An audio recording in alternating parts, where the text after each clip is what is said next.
ASEAN Chair and President Widodo, I want to thank you as well, the country coordinator for ASEAN and U.S. dialogue relations, and for all the hard work to make this summit, I hope you believe, a success.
ASEAN Chair and President Widodo, I want to thank you as well, the country coordinator for ASEAN and U.S. dialogue relations, and and for all the hard work to make this summit, I hope you believe, a success.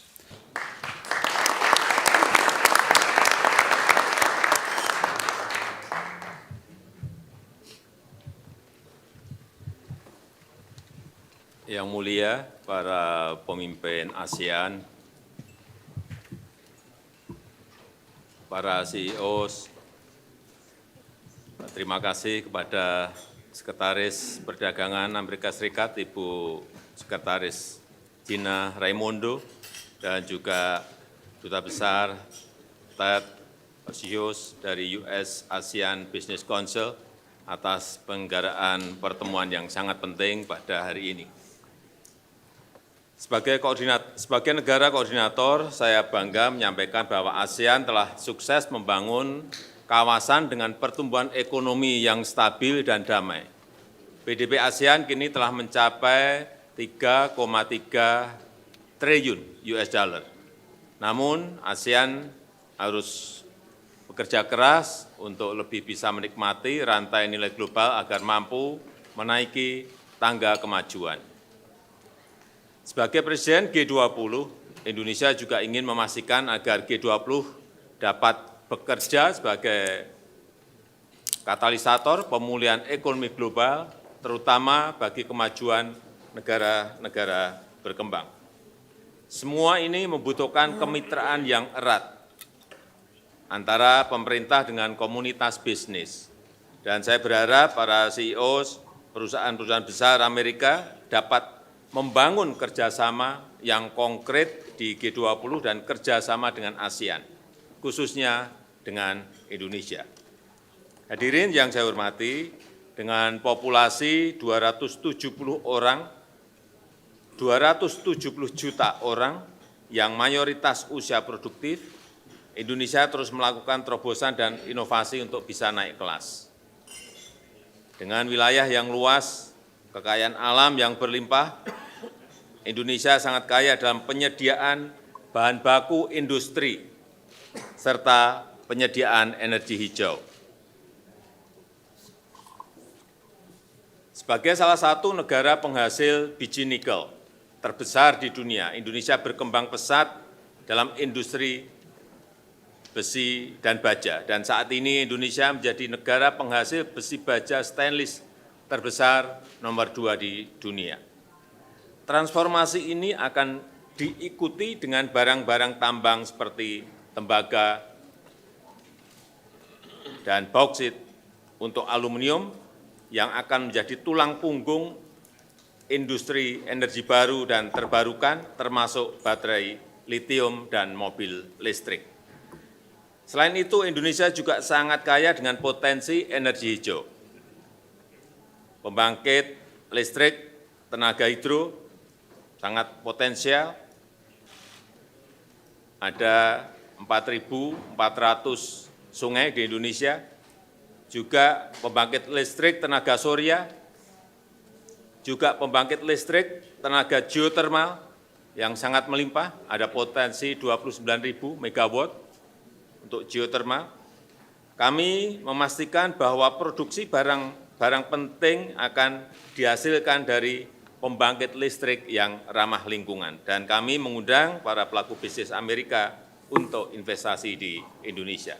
Hadirin yang terhormat, Indonesia juga serius dalam pengembangan ekonomi digital yang adil dan bermanfaat bagi semua. Di Asia Tenggara, nilai ekonomi digital diprediksi mencapai 330 miliar US dollar pada tahun 2025.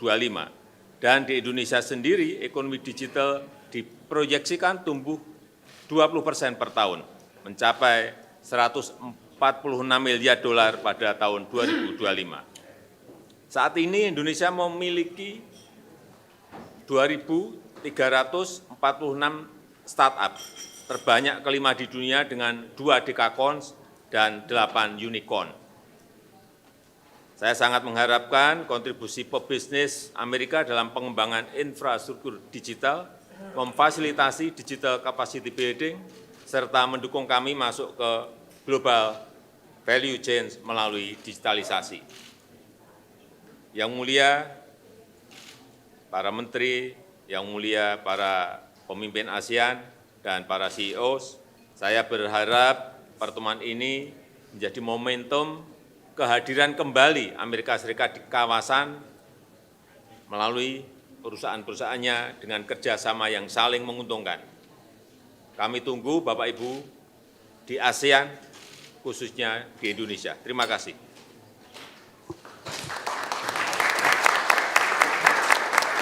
Good morning, everyone. It's a real pleasure to be here with my friend and colleague, the Foreign Minister of Indonesia. Retno, thank you for being here, but thank you more broadly for Indonesia's remarkable leadership. We're still having what is truly a historic summit between the United States and ASEAN. And the success of this effort is in no small measure due to Indonesia's leadership as our country coordinator, but also as the leader of ASEAN. I know from speaking to President Biden that the meetings have been already a significant success, and it just puts an emphasis on the great importance that we attach, the United States attaches to ASEAN, our relationship, ASEAN centrality, but so much of this is due to Indonesia's leadership.